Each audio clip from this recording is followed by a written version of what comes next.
नमस्ते, प्रणाम। आज आप लोगों के सामने एक नई कहानी, नई स्टोरी लेकर आया हूँ, जो आज एक कंजूस सेठ और चतुर ब्राह्मण के ऊपर आधारित है। बहुत ही सुंदर ज्ञानवर्धक कहानी है। कहानी सुनने से पहले अगर आप हमारे चैनल पर नए हैं तो प्लीज़ चैनल को सब्सक्राइब कर दीजिए और बेल आइकन को प्रेस कर दीजिए। कहानी वीडियो अच्छा लगे तो लाइक कर दीजिएगा और दोस्तों को भी शेयर कर दीजिएगा। और सामने आ रही है जन्माष्टमी की सभी दर्शकों को बधाई है, शुभकामनाएं हैं। चलिए मित्रों, बिना देर के हुए चलते हैं कहानी की तरफ। मित्रों, एक गांव में एक सेठ था, उसका एक दुकान था और उसका पत्नी। वो सेठ बहुत ही कंजूस था, इतना कंजूस था कि मत पूछिए। एक एक रुपये का, एक एक पैसे का हिसाब रखता था। यहाँ तक कि वो अपनी पत्नी को भी हमेशा पूछते रहता, किसी भी खर्च करता है तो अपना पत्नी को पूछते रहता था, कहाँ खर्चा किया, कितना खर्चा किया। एक बार की बात है, वो सेठ कहीं जा रहा था, बीच रास्ते से जा रहा था। जाते जाते गया है कुछ दूर तो एक नारियल का पेड़ दिखा, तो उसको रहा न गया। नारियल का पेड़ देख के, ऊपर हरा हरा नारियल था और नीचे से सेठ जी देख रहा था। तो देखते देखते उसको रहा न गया। सेठ सोचा, किसी को बोलूँगा तोड़ने के लिए तो भी हमसे पैसा मांगेगा, खरीदता हूँ तो भी हमसे पैसा मांगेगा। इससे भला अच्छा है क्यों ना हम ऊपर जा कर के खुद ही तोड़ लें। बहुत सोच विचार करने के बाद सेठ जी नारियल के पेड़ पर चढ़ने का फैसला किया और धीरे धीरे सेठ जी नारियल के पेड़ के ऊपर चढ़ गया। मित्रों, अगर आप कभी भी किसी भी पेड़ के ऊपर जब चढ़ेंगे तो जब ऊपर से नीचे देखेंगे तब आपको डर लगना चालू होगा। आप देखें, अगर चढ़े होइएगा तो लगता होगा डर। यही हुआ सेठ जी के पास।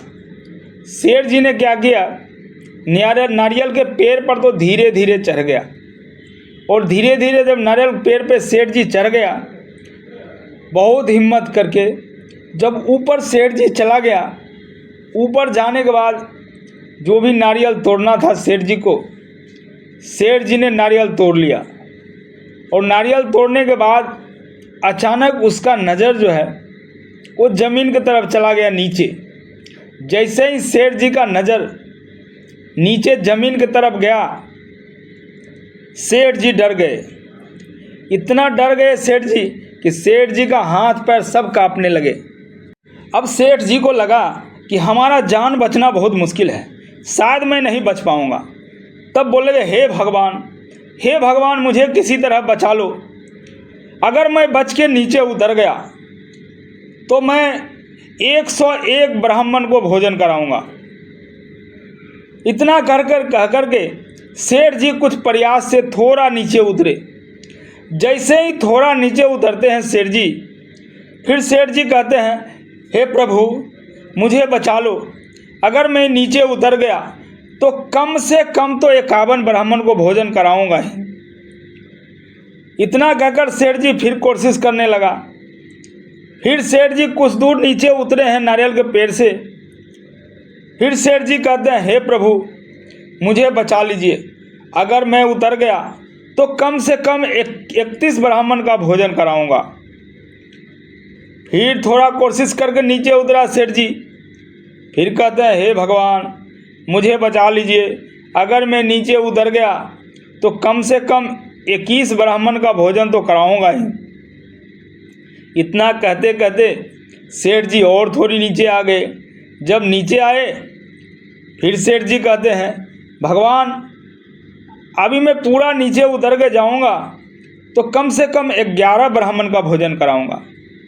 अब सेठ जी को उतरने में थोड़ा ही बाकी था। तब सेठ जी धीरे धीरे नीचे उतर जाते हैं और कहते हैं, हे प्रभु ठीक से आपने उतार दिया, अच्छे से मैं नीचे उतर गया। अब मैं कम से कम 1 ब्राह्मण का तो भोजन कराऊंगा ही। क्योंकि सेठ जी कहाँ 101 पे थे और कहाँ 1 ब्राह्मण पे चले आए नीचे उतरने के बाद। मित्रों, इतने कंजूस सेठ आप लोग कभी नहीं देखे। फिर सेठ जी वहाँ से घर चले जाते हैं और घर जाने के बाद वो सोचने लगते हैं एक ब्राह्मण का भोजन कराएंगे, कितना खर्चा होगा, कितना दक्षिणा होगा, देना पड़ेगा। कई दिन बीत गए उस सेठ जी को सोचते सोचते, और एक दिन सेठ जी ने फैसला किया कि मैं ऐसा ब्राह्मण को खोज के लाऊंगा, ऐसा कि वो कम से कम खाना खाता होगा, कम से कम भोजन करता होगा। ढूंढते ढूंढते सेठ जी पहुंचते हैं एक ब्राह्मण के पास। जिस ब्राह्मण के पास सेठ जी ढूंढते ढूंढते पहुंचते हैं, वो ब्राह्मण बहुत ही होशियार और चतुर ब्राह्मण था। तो सेठ जी पहुंचते हैं, आप बताइए हे ब्राह्मण, मेरे यहाँ आपको भोजन करना है, आप कितना खाते हैं? तो होशियार ब्राह्मण था, उसने कहा बस थोड़ा सा मैं खाता हूँ, 100 ग्राम अनाज और थोड़ा सा दक्षिणा लेता हूँ। सेठ जी सुन के बहुत खुश हो गए, बोला ठीक है, कल आप मेरे यहाँ आ जाइए, मेरे यहाँ भोजन करना है। अपनी सारी कहानी बता दिया सेठ जी ने। सुबह सुबह बोले 8 बजे आप हमारे यहाँ आ जाइएगा भोजन करने के लिए। ब्राह्मण तो बहुत होशियार था। ब्राह्मण ने क्या किया, उन्होंने 10 बजे तक नहीं गए उसके घर में भोजन करने। जब 10 बजे सेठ जी दुकान पे चले गए, तब ब्राह्मण पहुंचा। उससे पहले सेठ जी ने कहा था वो अपनी पत्नी से, अगर ब्राह्मण आए तो भोजन करा देना और 11 रुपया दक्षिणा भी दे देना। उसकी पत्नी बोली ठीक है।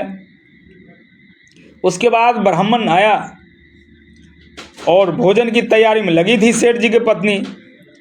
तब ब्राह्मण हाथ पैर धोने लगा। जैसे ही हाथ पैर धो करके बैठा तो ब्राह्मण ज़ोर ज़ोर से रोने लगा। तब सेठ जी की पत्नी बोलती है, क्या हुआ पंडित जी, आप काहे रो रहे हैं? बोलता है, जजमानी आपकी सासू माँ थी तो हमको हाथ पैर धोते ही 10-20 सोने के असरफी दे दिया करती थी जजमान में। तब वो सेठ जी की पत्नी कहती है, अरे पंडित जी, हमारी सासू माँ नहीं है तो क्या हुआ, हम तो है ना। तुरंत सेठ जी की पत्नी गया और 10 सोने की असरफी ला करके दे दिया। ब्राह्मण तो बहुत होशियार था। तब बैठ गए पंडित जी भोजन करने के लिए। जब भोजन कर लिए उसके बाद फिर पंडित जी रोने लगे। बोलते अब क्या हुआ पंडित जी, मैं दक्षिणा भी दे रहा हूँ। बोलता नहीं, आपके सासू माँ जब थी तो हमको भोजन दक्षिणा में 100 असरफी दिया करती थी। फिर पंडित बोलती है सेठ जी की पत्नी, आप चिंता क्यों कर रहे हैं, सासू माँ नहीं है तो क्या हुआ, हम तो हैं। फिर उसने 100 असरफी पंडित जी को दे दिए, ढेर सारा अनाज राशन पानी दे दिए, और वो ब्राह्मण अपने घर को लौट गए।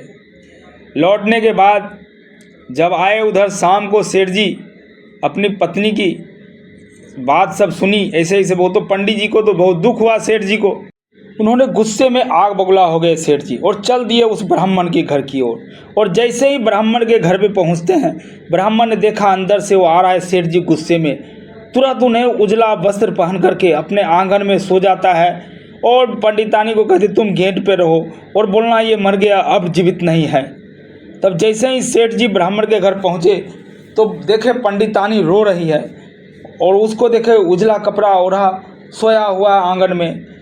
बोलते हैं क्या हुआ, बोलते हैं क्या हुआ पंडित जी को। बोलते हैं देखिए कल कहाँ से भोजन कर आए हैं, कौन इनको भोजन कराया, और ये इस दुनिया में नहीं रहे, अब मैं कैसे जीऊँगा। तब सेठ जी डर जाते हैं और वहाँ से किसी तरह भाग जाते हैं अपने घर चले आते हैं। और क्या किसको बता दे, किसी को बिना कहे चुपचाप अपने दुकान पे जाते हैं। कुछ दिन बीतने के बाद 1 महीना 1.5 महीना जब बीतता है तो उस पंडित जी का अनाज पानी ख़त्म हो जाता है। फिर पंडित जी उस सेठ जी के घर पहुंचते हैं। उस टाइम सेठ जी अपने घर पे नहीं है। सेठ जी चले जाते हैं दुकान पे, उसकी पत्नी थी और उनसे कहती है, हे जजमान, आपकी एक लड़की थी जिसका नाम रश्मि है। वो तब बोलते हैं, अरे पंडित जी आप तो मर गए थे। सेठ जी की पत्नी कहती है, तो बोलते हैं नहीं, मैं तो मर गया था, मैं स्वर्गलोक से सीधा आ रहा हूँ यहाँ, क्योंकि आपकी एक लड़की रश्मि जो स्वर्गलोक में है वो मुझे भेजा है और बोली है कि मेरे मात के बोल के मेरे लिए कुछ कपड़े और कुछ राशन ले लीजिएगा, क्योंकि यहाँ मुझे बहुत दिक्कत हो रहा है। और मैं आ रहा था मानव लोक में, देखो मेरा दाढ़ी बाल भी बढ़ गया, वहाँ तो नहीं है सैलून, कैसे कटवाता। मैं सोचा इधर कटवा भी लूँ सैलून में और आपको ये बता भी दूँ। तब सेठानी का दिल और खुश हो जाता है अपनी बेटी का नाम सुन करके, और वो ढेर सारे कपड़े और अनाज दे देते हैं उस ब्राह्मण को, और ब्राह्मण लेके घर चले जाते हैं और खूब ऐश मौज से खाते पीते हैं। और 2-3 महीना बीतने के बाद फिर एक बार पंडित जी चले आते हैं ब्राह्मण उस सेठ के घर पे। और जब सेठ के घर पे आते हैं, फिर सेठ जी चले जाते हैं दुकान पे, और वहाँ रहते हैं सिर्फ सेठानी। और सेठानी से कहते हैं, हे जजमान, मैं एक बार फिर स्वर्ग से आया हूँ आपके यहाँ, आपके दरबार पे। बोले क्या हुआ पंडित जी, बोलिए क्या हुआ। बोलते आपकी बेटी रश्मि माँ बनने वाली हैं और आप नानी बनने वाले हैं। और रश्मि बोली है जाइए, अब जाएंगे तो मेरे माँ पिताजी को बोल दीजिएगा जो आप नाना बन गए हैं। इतना सुनकर के सेठानी बहुत खुश हो जाती है और बोले हैं अपने बच्चे के लिए कपड़े मांग रही है आपकी लड़की, उसको लिए भोजन की व्यवस्था बोले हैं करने के लिए। तब सेठानी ने फिर उसके लिए बहुत सारा धन दौलत और कपड़े दे दिए उस ब्राह्मण को। वो ब्राह्मण लेकर के घर चला गया। तत्पश्चात शाम को जब सेठ जी आते हैं और सेठानी ने सेठ जी को सारा बात बताता है, तब सेठ जी मन ही मन गुस्सा भी हो रहा था और पछता भी रहे थे। तब सेठ जी चले जाते हैं उस ब्राह्मण के पास, और ब्राह्मण के पास जाते हैं, बोलते हे पंडित जी, आप मुझे माफ़ कर दीजिए, मैं तो कुछ और सोचा था और लेकिन हो गया कुछ और। मित्रों, इस कहानी से यही मुझे सीख मिलती है, आप किसी को ठगने की कोशिश मत करें जीवन में। अगर आप किसी को ठगने की कोशिश करेंगे तो आप बार बार ठगे जाओगे। इसलिए आप सही रास्ते को अपनाइए, सच्चाई के रास्ते पे ज़िंदगी अपना व्यतीत कीजिए, क्योंकि आप अगर एक बार ठगेंगे तो ऊपर वाले आपको बार बार ठगेंगे। मित्रों, यह कहानी कैसी लगी कमेंट्स करके ज़रूर बताइएगा। मिलते हैं नई जगह एक नई कहानी, नई स्टोरी के साथ। तब तक के लिए जय हिंद, जय भारत।